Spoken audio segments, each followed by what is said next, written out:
You're tuning into Black and White Sports on YouTube. The no-holds-barred truth on sports.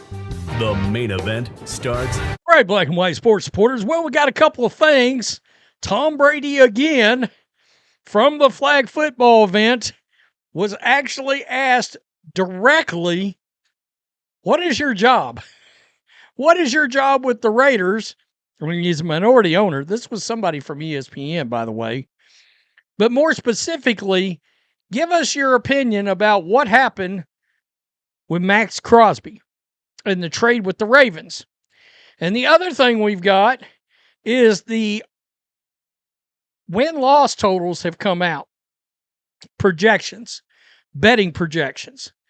And look, betting lines are certainly not the end-all, be-all, but they're pretty fair. I always pay attention. At least pay attention because, generally speaking, and there's a good rule of thumb, those guys have those big-ass expensive buildings for a reason. They tend to get a lot more right than they get wrong. I was a little surprised to see this. The Baltimore Ravens have the highest win total from 2026 NFL season.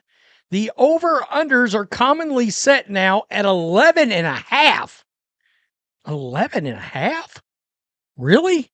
Odds makers are backing the Ravens strongly, listing them as the top contender, with some books listing them at 10.5 as heavy odds for the over, indicating expectations for another 11-plus win season.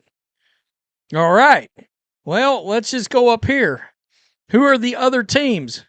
Behind the Ravens, you've got 9 teams tied for the next highest win total. Bills, Chiefs are back in the mix. Chargers, Lions, Packers, Rams, Eagles, Seahawks, Niners. I know my partner in crime, John Matrix, is down on the Chiefs again this year. I think the Chiefs are right back to 10-plus wins. 10, 11 wins. I think they bounce back and do it in a big way. I like what they did in free agency, and I got a feeling this draft's going to be – they haven't drafted this low in a while, and I got a feeling, man, or I guess it would be this high in a while.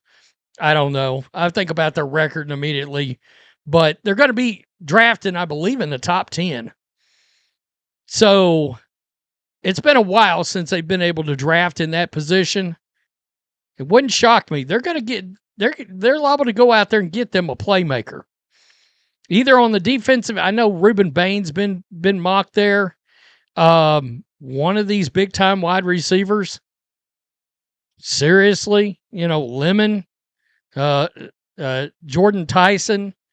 If Carnell Tate happened to be sitting there, the Chiefs will be all over them.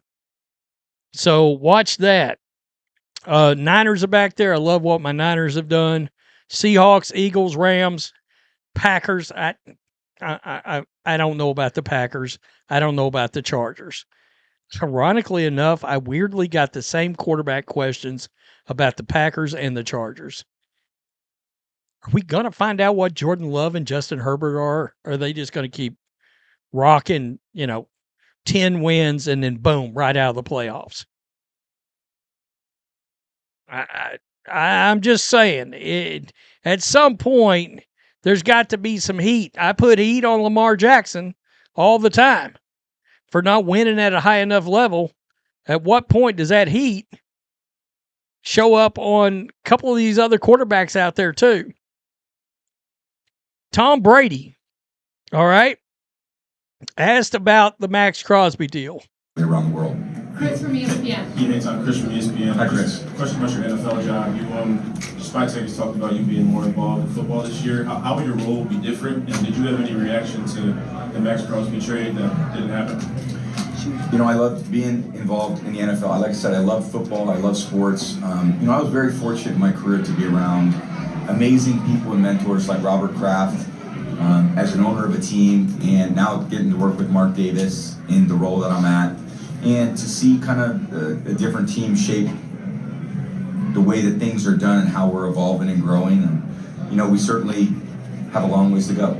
And it's what I learned about football in 23 seasons is it's a tremendous amount of resilience, adversity, discipline, determination, communication of an entire organization to see really the value in committing to one another.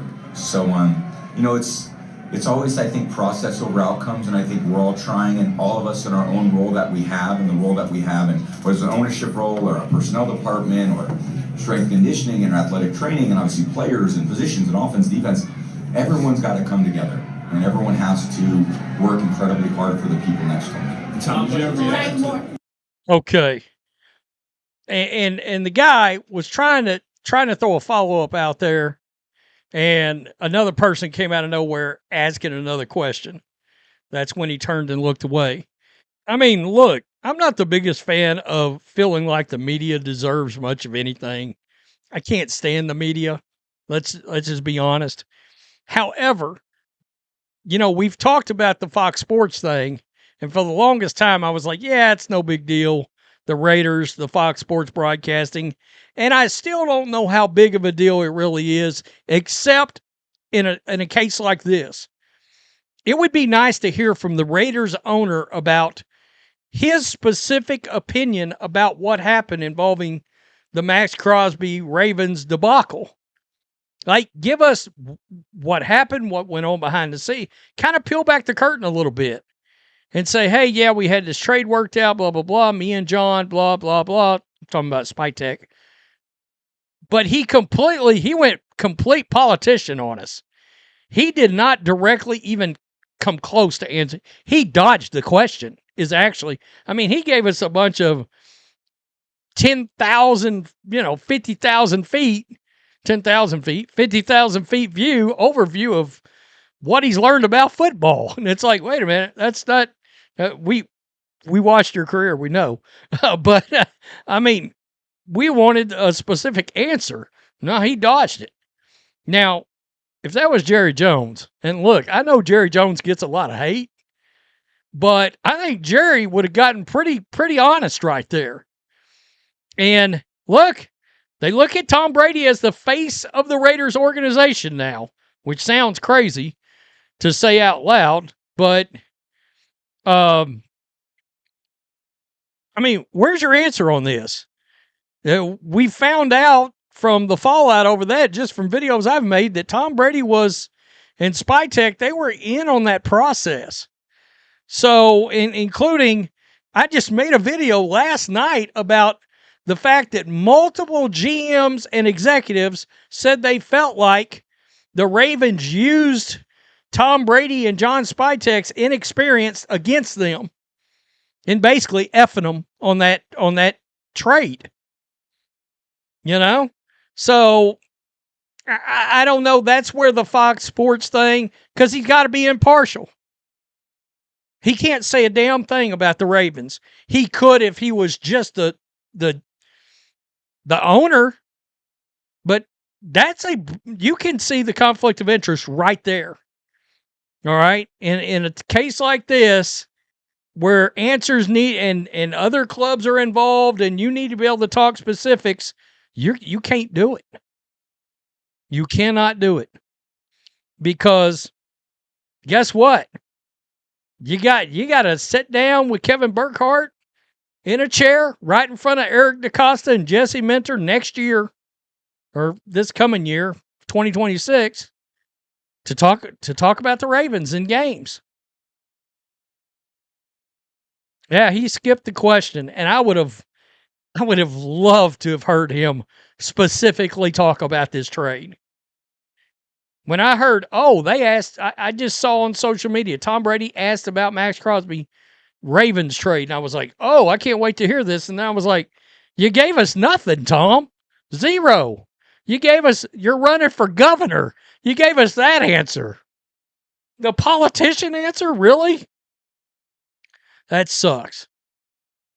Tell me in the comment section, what do you think about the Ravens leading the over under totals on wins at 11.5? I was a little surprised by that. I'm going to keep it real. Giving Lamar Jackson too much credit here. Stop it. What are we doing? Over and over and over again. And pretty soon we're going to be saying the same thing about Josh Allen. And Justin Herbert. And, you know, we've got a lot of perceived elite quarterbacks that have yet to even get to the game. But yet we talk about them like they're Dan Marino and Tom Brady and Brett Favre and Aaron Rodgers. Nah, not yet. Tell me what you think. Peace. I'm out. Till next time. Thanks for watching the show. Be sure to like, comment, and subscribe. Be sure to tune in next time on Black and White Sports.